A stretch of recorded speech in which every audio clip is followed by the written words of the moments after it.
about this issue so that in the days to come, it will come to the public glare as to exactly what is going on. If these allegations were true, I mean, the FCT minister might be in a very deep problem because these properties and the administration of this land in the FCT is a very serious matter. It's a very serious matter when I do a lot of practice of the law in Abuja. And when you get to the courts in Abuja, over 60% of the cases has to do with land matters. Land matters rigorously. People want to kill themselves because of properties. And so we need to hear more of this from the press and from the relevant authorities to brief us. Okay, so just for the sake of education, right, because one of the allegations that is being thrown around is the fact that, you know, due process and transparency wasn't followed, right? So for the sake of just even educating us, right, what is due process for issues around land allocation? Because some critics have said that there was no open tender or any public advertisements for these allocations, right? And the documents were really opaque. Can we truly call for these documents? Because normally you're supposed to have valuation reports, bid evaluation, award letters, and all of these things are supposed to be accessible to the public for people to be able to just look at it. Then if you bidded, for instance, and it was unsuccessful, you can either appeal it or request for an audited report. So you see, okay, this is where you missed it. So all this documentation, right, is it something that if we request for it today, it will be made available to us as the public? And if the answer is yes, how do we go about making those requests? Yes, those requests can be made. And, we have the Freedom of Information Act, okay? Pursuant to the relevant provisions of the Freedom of Information Act, you can apply to the authority that is in charge of this land in Abuja, okay? Now, when you apply for this document, it is their responsibility to hand over these documents to the respective applicants, at least a certified true copy of them, to check and verify and all that. And the issue of land, when it comes to the FCT, is a public offer. Public, is public-oriented. And these issues are not shrouded in secrecy, except that politicians, when they assume office and they want to play smart, they go through the back door to make what is supposed to be made public, they make it secret. And so they begin to acquire properties through illegal means, obtaining original documents within days, and all sorts that goes on under this fraudulent activities. Now, when that is done, society should change. Otherwise, what is required under the law is that the process must be transparent. Now, who guarantees the transparency of the process? Is the law enforcement agency must be on ground to ensure that accountability and transparency. Then the minister himself, the institution itself, must be able to show to the public that this went through process, went through publication to the public, went to a public offer. There were applicants, people bidded, and all that. They should be able to show all records to that effect. Anything short of that would mean that they have circumvented the process. And when a process is circumvented, you begin to hear things like this. I mean, there's no reason for us to begin to find out such kind of rumor that one man is allocating, land upon land to family members, friends, and the rest of that. Okay, this is not the first time this story is coming to the public clear. I think 1 month ago we had that issue too, where they're talking about the name in the document being the same name of one of the sons of the minister of the FCT and the rest of that. And that was resolved to a point where the story died halfway. So by virtue of the Freedom of Information Act, we can access this document. And when you put up this application and the relevant institution fails to provide such information, it becomes an infraction. On the basis of that, you can now apply to the court through an what you call a motion for a mandamus, wherein the court will make an order compelling the institution, the relevant institution, to, act according to law. So that is the process. Okay, so as we try to bring down this conversation to a close today, I'm trying to avoid, but if these allegations are true in any form, shape, right, what should be the right approach, to handling the situation, especially from the standpoint of the executives that have appointed him as the FCT minister? This is not the first time we have seen a minister that, if it turns out to be true, a minister that was caught up in corrupt tendency. I mean, in this administration, early in this administration, we had a Better Edu, who, by virtue of some corruptive tendency, had to be dropped as a minister. We have the other minister, the one that has to do with disaster management and whatsoever, also dropped off at some point because of certain allegations and the rest of that. So the FCT minister will be invited by the relevant security agency, to face the allegations before him. If they find him culpable, perhaps they will institute an action against him.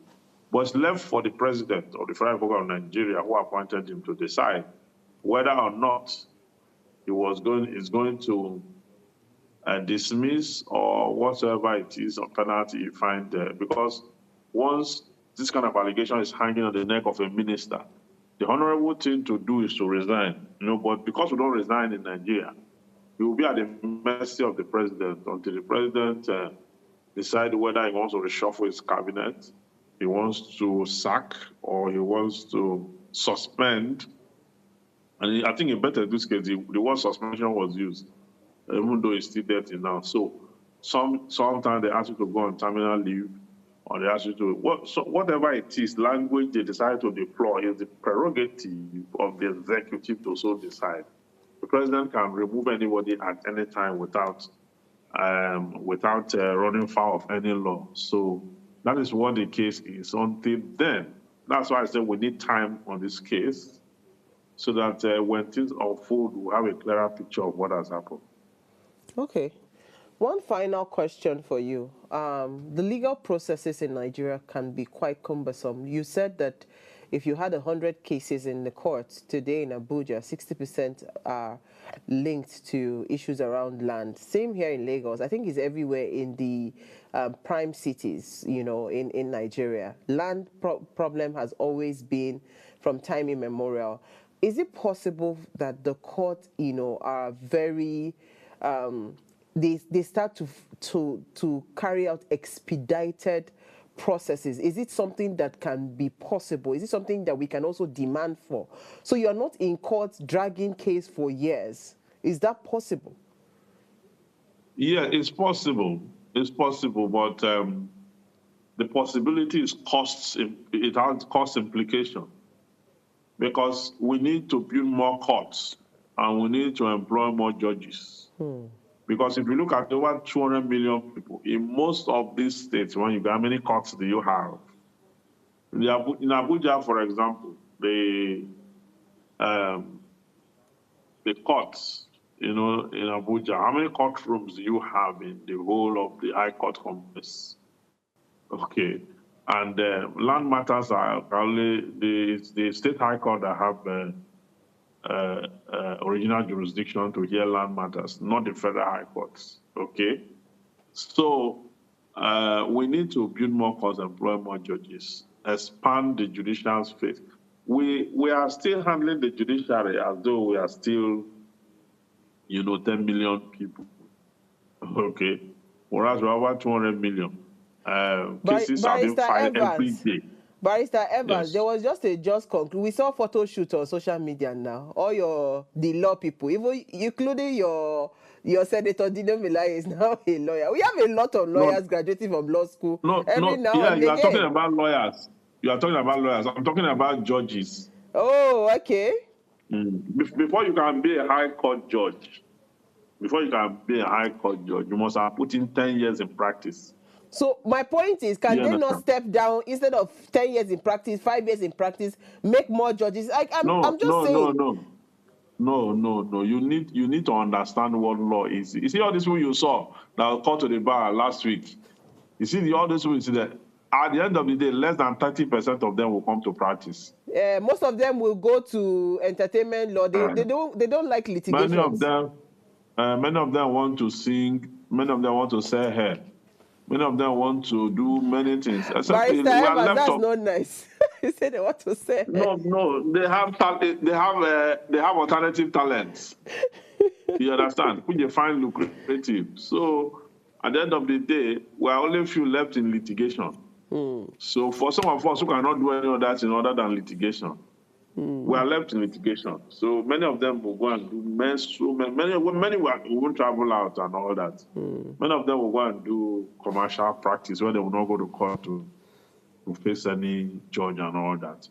So at the end of the day, we're left with less than 30%. That 30%, you must put in 10 years before you can become a judge. Before you can get appointed in Supreme Court, you have to put in 15 years and the rest of that.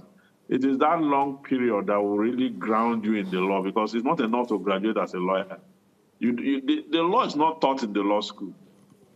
You learn the law in practice. So all they are doing in the law school is just to help you to think like a lawyer. That's all. Learning the law is in practice. So that is what it is.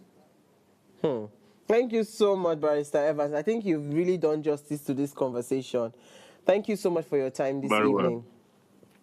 All right, so the controversy surrounding Nyesom Wike's alleged allocation of prime Abuja land to his 90-year-old father, family members, cousins, children, close associates, of course, has once brought to the forefront Nigeria's persistent challenges with transparency and accountability, as we had mentioned, and of course, the abuse of public office. While public officials are expected to act in the interest of the nation, the allegations that have been brought forth suggest a troubling pattern of favoritism and personal enrichment, and undermines public trust and weakens ultimately institutions that are supposed to have integrity. So at the heart of this issue is not just a question of legality, but one of ethical governance and public responsibility.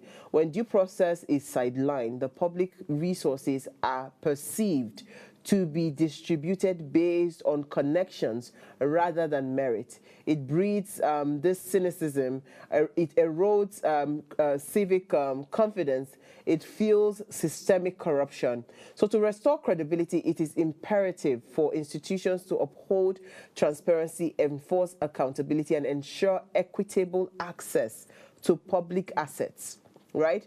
Investigation must be thorough and impartial, and reforms must go beyond rhetorics.